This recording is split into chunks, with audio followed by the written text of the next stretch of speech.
CBS 라디오 김현정의 뉴스 쇼. 1987년 부산의 형제복지원 사건. 워낙 엄청난 규모의 인권유린 사건이었기 때문에 아마도 많은 분들이 여전히 생생하게 기억을 하실 겁니다.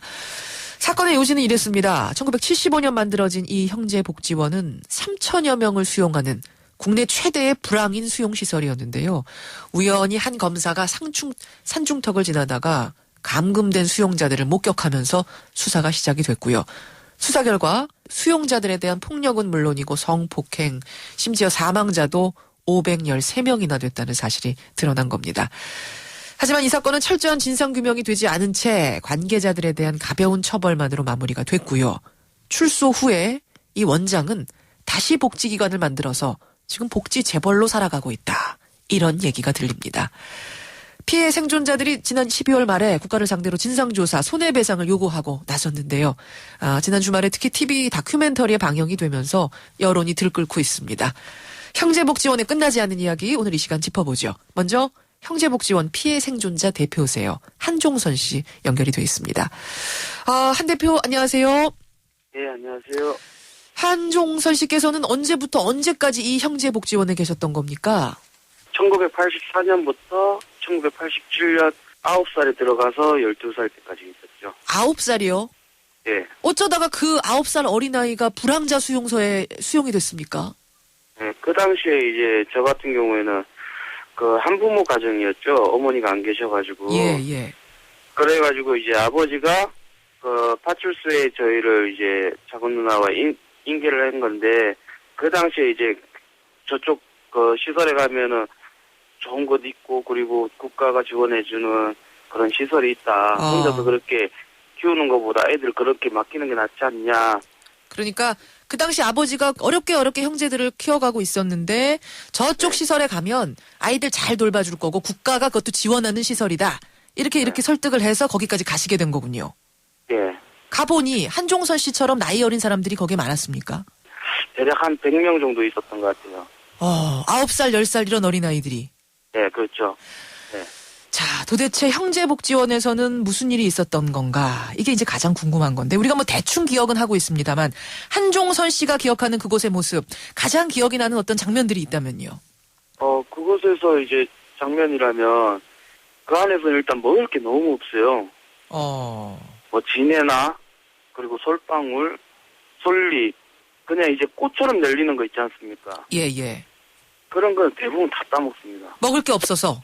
먹을 게 이제 꽁보리밥하고 된장국인데 하여튼 된장 색만 나는 된장국이 있어요. 그냥 똥국이라고 불리는데. 그래서 그렇게 밥이 모자라서 진해까지 잡아 드셨다고요?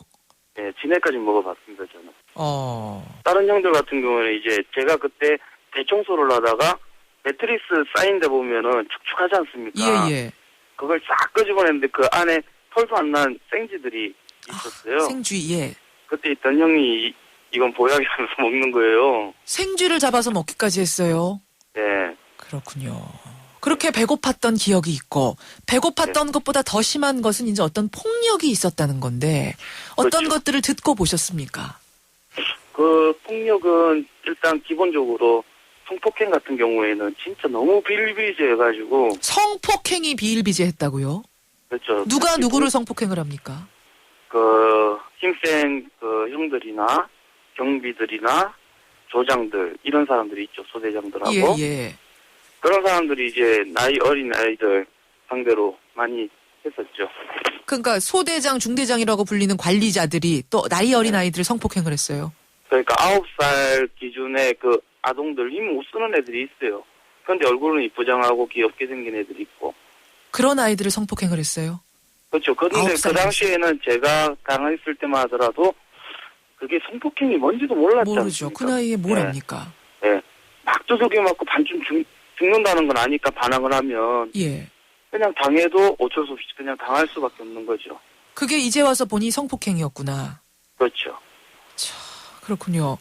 구타 이야기도 잠깐 하셨어요. 구타는 어느 정도나 당한 겁니까, 사람들이? 구타는 일단 그 반쯤은 다 주고받을 거예요. 다? 3천여 명이 다? 한 번쯤은 다 그렇게 겪어봤기 때문에 너무 공포스럽기 때문에 함부로 대항하거나 덤비지를 못하는 거죠. 일부러 대항하지 못하게 뭐 잘못이 있든 없든 그렇게 반쯤 죽일 듯이 그렇죠. 구타를 해놓는군요. 예. 그러다 그러니까 실제로 죽기도 하고요. 예. 사람이 엄청나게 많이 맞아갖고 반쯤 죽었다 일어났다 하더라도 병원에 실려갔다 온다 하더라도 그럼 병원 1위라고 체크가 돼요. 예. 그럼 치료받고 소대로 무조건 복귀가 됩니다. 아프면 갔다가 와야죠. 예. 그런데 안 돌아오고 병원 1로 며칠 동안 적혀 있다가 어느 순간 병원 1이 지워집니다. 아. 그리고 총 인원도 한 명이 줄어들어요. 돌아오진 않고 그냥 지워지는 거죠. 그 관리자들에게 혹시 그 사람 어디 갔냐고 물어본 적은 없으세요? 그 관리자들이 대놓고 공공연하게 이야기하는 게 금마 죽었다 이렇게 이야기해요. 죽었다. 니들도 말 안 되면 그 꼴 난다. 말 잘 너희도. 들어라 이렇게 되는 거죠. 그렇게 해서 87년에 조사를 해보니까 75년 문 열었을 때부터 87년까지 죽은 사람이 513명. 그리고 최근에 38명이 더 추가로 발견이 되죠. 그러니까 네. 당시 수용자들은 그 사람들이 끌려가는 것까지 봤지만 묻히는 건 못 봤던 거예요. 그렇죠. 대부분 수용자들 다 그럴 예. 거예요. 아마. 검찰이 당시 수사를 했는데도 이 500여 명에 대해서 진상규명이 제대로 안 된 건가요? 전혀 안 됐죠. 그래갖고 저희는 처음에는 그 당시에 박인근은 구속됐던 걸로 알고 있었으니까. 박인근 원장 처벌을 받긴 받았습니다. 근데 징역 2년 6개월 형이었어요. 예. 이 얘기를 듣고는 피해 생존자로서 어떠셨어요? 피가 거꾸로 솟는 거죠. 피가 거꾸로 솟듯. 예. 저뿐만이 아니고 지금 저한테 연락을 해오시는 모든 피해자분들이 예. 그 박인근 원장 사형당했는 줄 알았다고. 아, 다 이렇게 이야기를 하십니다. 사형 정도 감이라고 생각을 하신 거군요. 그러니까 생존자들은. 그렇죠. 왜냐하면 저희들은 아무 죄도 없이 일단 끌려간 거지 않습니까? 그렇죠. 잡혀간 거고. 그래갖고 10년 이렇게 넘게 살으신 분들도 있잖아요. 죄 없이. 예. 그런데 이제 이 박인근 원장은 2년 6개월 살고 나왔다고 하니까 그건 누가 믿겠어요? 누가 아무도 못 믿겠어요? 믿죠. 지금 생존자분들이 어떻게들 살고 계세요? 거기서 나온 이후로. 일단 대부분이 생계가 되게 어렵더라고요. 보니까 네. 하루하루 먹고 살기도 힘들어하고 그리고 이제 트라우마가 있다 보니까 사람들이 그 감정이 욱하는 게 있더라고요. 보니까. 아, 트라우마가 그런데 있어서. 예. 그리고 알겠습니다. 어떤 분은 예. 온몸이 고문에 의해 가지고 몸이 만신창이 돼 가지고 죽는 날만 기다리고 계시는 분도 있고 그렇습니다. 그냥 구타 정도가 아니라 고문도 있었습니까? 제가 그 안에서 겪었던 고문은 그냥 아무것도 안 먹입니다. 안 먹이고 무릎 꿇혀놓고 손발 묶어놓고 그리고 잠도 안 재워요. 잠도 안 재우고. 저 한겨울 같은 경우에는 예. 손발 묶어놓고 세면장에서 그냥 사정없이 맨몸에 그냥 찬물 계속 끼얹어요. 그 어린아이를 9살, 10살짜리 아이들한테도 예, 그래서 저는 지금도 한여름에 더워도 찬물로 샤워를 못해요. 예, 우리가 뭐 형제복지원 사건 여러 번 뭐 들은 이야기입니다만 들을 때마다 충격이고 충격적인 것들이 하나 둘씩 계속 나오니까 아, 참 안타까운데 그런데 여기에 원장은 징역 2년 6개월을 살았고 2년 6개월도 다 채우지 않고 출소가 됐더군요. 그리고 나와서는 또 다른 이름만 바꾼 복지재단을 운영해왔다는 거죠.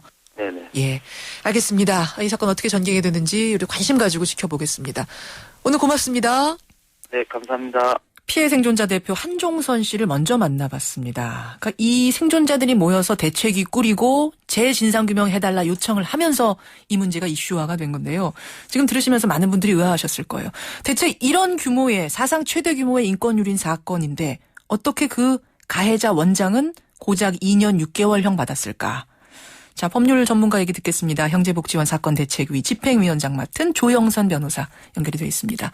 조 변호사님, 안녕하세요. 예, 안녕하십니까. 조영선 변호사입니다. 2년 6개월형 선고. 어떻게 형량이 그거밖에 안 나왔죠? 그 앞서 한종서 씨도 이야기를 했습니다만은 예. 일단 여기에서 좀 오해가 있는 부분들이 있는데요. 지금 2년 6개월을 살았었던 부분들은 형제복지원 자체, 예. 그러니까 주례동에 있었던 형제본 자체에서의 어떤 감금이나 폭행 이런 부분 조사된 게 아니고 어허.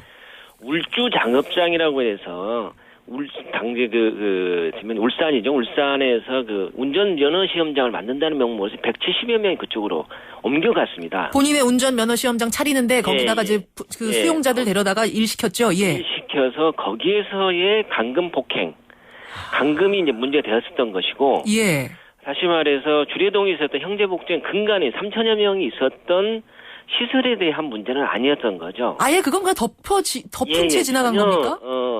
형제복지원 자체에서의 감금 폭행이나 치사 이런 부분 조사되지 않았고 박인근 개인의 그 횡령. 예. 그러니까 그 부산시로 지원받은 금액을 약 6억 원 가량을 횡령했다는 문제나 횡령. 일본 엔화를 그 허가 없이 가지고 있었다 외양관리 위반 이런 부분들만 조사가 되었고 울주 작업장에서 감금죄 부분들이 기소가 됐습니다만은 나중에는 결국 그것까지도 무죄가 생각됐다. 그건 왜 그렇게 됐습니까?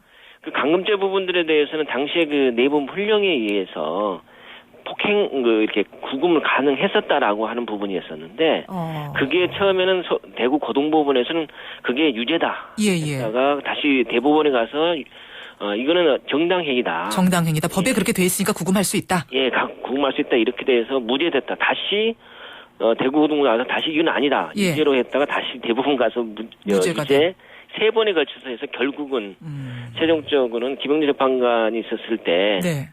결국은 여기서 이제 무죄가 선고가 되었다. 김용준 전 총리 후보자가 예. 결국 마지막에 이제 그 부분 무죄에 선고했다 이 말씀이신데 예, 그렇습니다. 더 희한한 건 감옥에서 나와서 또 복지시설을 운영했다고요? 예, 뭐 저희가 알고 있는 그 형제복지원인데요. 형제복지지원재단이라는 이름으로 현재까지도 운영을 하고 있고요. 지금도요? 이름만 예, 살짝 바꿨네요? 예, 이름만 이제 바꿨을 부분이고 계속 그 법인 자체는 계속 존속을 하고 있고 예. 재산도 예. 그 상당 부분 부산시에 있는 지역 주민들이랄지 많은 예. 분들 오해하는 것들이 있는데 그쪽이 이제 그 87년도에 그 해산이 됩니다. 그러니까 법인이 해산되는 게 아니고 예. 원생들이 갑작스럽게 이제 방출이 돼버리는 거죠. 그렇죠. 다른 곳으로 이송되거나 아니면은 이게 배회하도록 그냥 내보내버린 결로 해서 예. 마치 그것이 끝난 걸로 오해가 돼버리는 거고. 형제복지원은 해체가 됐으니까 끝났구나 이렇게 생각하는데. 예, 그렇게 생각했던 거고 또 2년 6개월로 종결됐다고 그러니까 또 끝났는가 보다 했지만은 예. 그 뒤로도 이제 법인은 그대로 존속을 해서 거기 주례동 가는 토지는 다 맹각이 되어져서 제2의 곳으로 다른 곳으로 옮겨졌을 뿐인 거고. 그럼 몇 명이나 지금 새로운 시설엔 사람이 있습니까?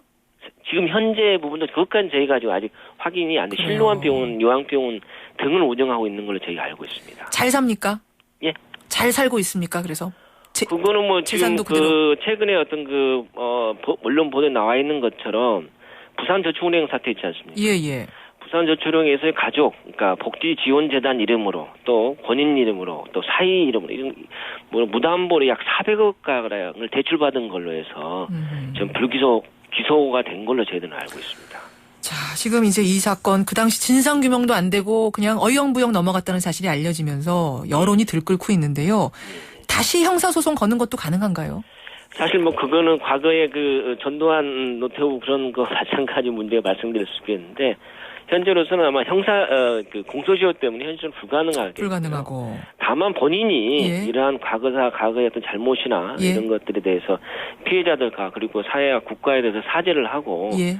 뭐 자진적으로 헌납을 한다면은 그러한 형태로서의 어떤 과거사 문제 해결은 단초가 될 수 있지 않나 이런 생각을 해보는데 예. 그 문제는 공소시효 문제로 인해서 처벌하는 건 어렵지 않나 이런 생각. 어렵지 않나. 하지만 그럼에도 불구하고 진상규명을 요청하는 이유는 도대체 그 500여 명이 넘는 사람들은 어떻게 죽었는지 이거 밝혀내야 된다는 말씀이신 거죠. 그렇습니다. 이것은 형제복지 사건은 단순한 어떤 그 과거사의 문제만이 아니라 예. 장애인이랄지 예. 노인의 문제, 아동의 문제. 그렇죠. 우리가 얼마 전에 도가니 사건이 문제가 됐습니다만은 예. 사실은 원조라고 할 수 있는 게 바로 형제복지 사건입니다. 알겠습니다. 그것도 이건 사실은 부산시와 합작해서 만들었던 곳이에요. 국가에서 예, 그렇습니다. 계속 지원을 엄청나게 해줬던 곳이기 때문에 더 우리가 철저하게 파헤치고 가야 되는 거겠죠. 예. 관심 가지고 지켜보겠습니다. 오늘 고맙습니다. 예, 감사합니다. 형제복지원 사건 대책위 집행위원장을 맡고 있는 조영선 변호사까지 만났습니다.